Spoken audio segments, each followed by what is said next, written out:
ಕಾಯುವ ಅರಮುನಿದರು ಗುರು ಕಾಯುವ, ಆದರೆ ಗುರುವೇ ಮುನಿದರೆ ಯಾರು ಕಾಯುವವರೇ ಇಲ್ಲ.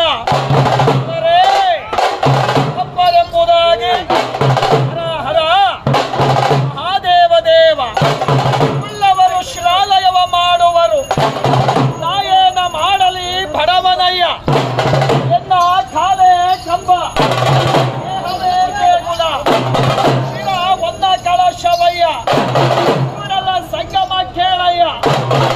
ಅವರ ಕಳಿವುಂಟು ಆದರೆ ಜಂಗಮ ಕಳಿವಿಲ್ಲ. ಒಬ್ಬರೆಂಬುದಾಗಿ ನಮ್ಮಯ್ಯ ವರಗುರು ವೀರಭದ್ರೇಶ್ವರ ಮಧ್ಯವೈಭವಗಳಲ್ಲಿ ನಿಶ್ಚಯದ ವಿಜೃಂಭಣೆಯ ಮಹೋತ್ಸವಕ್ಕಾಗಿ ಬಲ್ಲೆ ಬಲ್ಲೆ ಬಲ್ಲೆ ಬಲ್ಲರೆ ಬಲ್ಲೆ ಬಲ್ಲೆ ಬಲ್ಲೆ ಬಲ್ಲೆ ಬಲ್ಲೆ ರುದ್ರ